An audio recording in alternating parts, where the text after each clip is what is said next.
Jim Sanders pioneered wine in Atlanta and introduced the great wines of Europe into Atlanta's dining tradition. Over the years, Sanders owned 5 wine stores, several gourmet restaurants, and taught thousands of us about fine wine.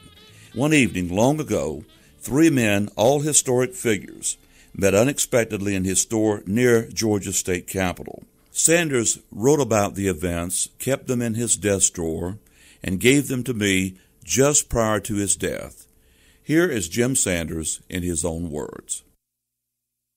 Requiem for 3 wine tasters. It was a most unlikely gathering, completely impromptu, and so bizarre that before going to bed that night, I wrote down everything that was said. Sometimes I still don't believe it. In the early 1960s, I operated Atlanta's first fine wine shop in conjunction with a delicatessen and small lounge. Among our regular customers was the legendary newspaper man Ralph McGill, who dropped by quite often to purchase a case or two and talk about interesting people and interesting wines. On a thundershowered evening, Mr. McGill and I were drinking an unassuming Tarragona rosé, and we were discussing an earthquake that had struck Alaska 2 weeks earlier when I felt my own earth tremble. For up to the table strode ex-Georgia Governor Marvin Griffin, an arch segregationist and one of Mr. McGill's staunchest political and sociological enemies. The former governor had already greeted me and was sliding into the booth before he recognized my other guest, whom during early political and integration skirmishes he had derisively dubbed Rastus McGill. By then, Mr. McGill, who had returned the favor by labeling Governor Griffin a racist bigot and accusing his administration of having taking ways, had eased as far back in the booth as the wall would allow. Governor Griffin jumped in shock when he recognized his old adversary, and I feared an unpleasant scene. But I need not have worried. Governor Griffin stuck out his hand and said, "How are you, Mr. McGill?" The famous editor replied, "Well, I'm fine, Governor, and I'm pleased to see you again." Noticing my obvious concern, he said, "Don't worry, Jim. We can always talk about the weather." "And wine," I added hopefully, and wine they agreed.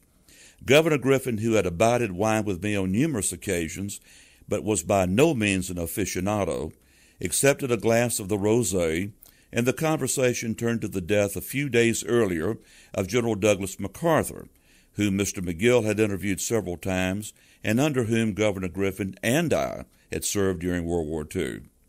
Just then I excused myself, for a customer had entered the wine department. A stocky, well-dressed black man, the polite term used in those days was Negro, had been by previously for a bottle of Amontillado as a gift for a friend. He again selected a sherry, and his attention was captured by some rare burgundies.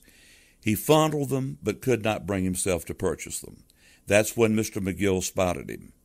Mr. McGill came out of the lounge, shook hands with my customer, and the two moved into a corner to talk. Anticipating a lengthy conversation, I rejoined Governor Griffin, probably Georgia's most accomplished raconteur. He had just finished one of his famous stories when Mr. McGill returned to the table, bringing his customer with him. "Gentlemen," he said, "you know the Reverend Martin Luther King, Jr., don't you?" Governor Griffin replied, "Like we say in South Georgia, we nodded, but we haven't shook," and he extended his hand. So Dr. Martin Luther King, Jr. joined the tasting. There, towards the height of the civil rights controversy, the world's foremost champion of integration, one of the nation's most liberal newspaper men, and one of the South's most outspoken segregationists sat down together to enjoy a glass of fine wine. Over the flavorful little rosé, we talked about the quality of wines. Dr. King and Governor Griffin asked almost the identical question, wondering if there was any real difference in wines of the same name. To prove the point, I poured taste of 3 sauternes, a low-priced jug type, a very fruity one from Ohio, and a classic 1953 vintage from one of France's great vineyards. Of course, the quality differences were overwhelming. Each was distinguishable by color and smell alone. The Ohio wine was 3 times as flavorful as the first, and the last was in an exalted class of its own. Dr. King exclaimed, It's like the best cantaloupe you've ever tasted compared to damp pasteboard. In the ensuing conversation, we learned that while at college in Boston, Dr. King had a friend and benefactor who owned a cellar and everything, that he had been poured wines at formal dinners, but that he never had an opportunity to learn much about them. It was obvious that he knew how to taste wines, and probably more than the others, he appreciated what he was tasting. Governor Griffin had been exposed to many fine wines as governor of Georgia, and through my efforts when I worked and traveled with him 15 years earlier. He was fascinated by and remembered many of their names, but admittedly his taste went more to whiskey with just a touch of branch water, he said. Mr. McGill had drunk good wines for many years, and he understood and appreciated them. I often teased him for taking the Will Rogers approach to wines. He never met one he didn't like. And he particularly liked to drink wines from regions he had seen firsthand.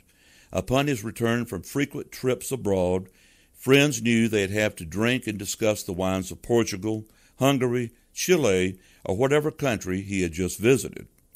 As the wines were analyzed, talk never approached anything even slightly controversial. It was as if all three were well-armed, but no one would be the first to draw his weapon. The atmosphere could not be termed chummy, but neither was it cold. Carefully polite and extremely respectful probably are the best words. Governor Griffin and Dr. King remembered a mutual acquaintance from Griffin's home county, a black country preacher who was a local legend, so they took turns telling stories about him, including one about how, after a long drought, he prayed for rain continuously for several days. Finally, what they described as a gully-washing frog drowner came down and washed all the newly planted crops out of the ground. As one old farmer explained, they had somebody praying for rain that didn't know nothing about agriculture. Remembering how longingly Dr. King had looked at the 1957 Latache, I opened a bottle and poured samples all around. At once the three tasters knew this to be a new dimension in wines, something entirely different and uncommonly fine. All three found proper words to describe it: big, rich, flowery, like satin. But the expressions on their face said more than their words, for each recognized this as Vinous jewel. By now, Dr. King's driver was growing impatient and reminded him of an appointment. As he paid for his sherry, Dr. King said, "There's more to this kind of wine than I thought. I'd like to come back soon and learn more." But he never did. He went on to win the Nobel Peace Prize a few months later and to intensify his struggle for civil rights, which gained momentum right up to his tragic assassination 4.5 years later. Marvin Griffin took a different road.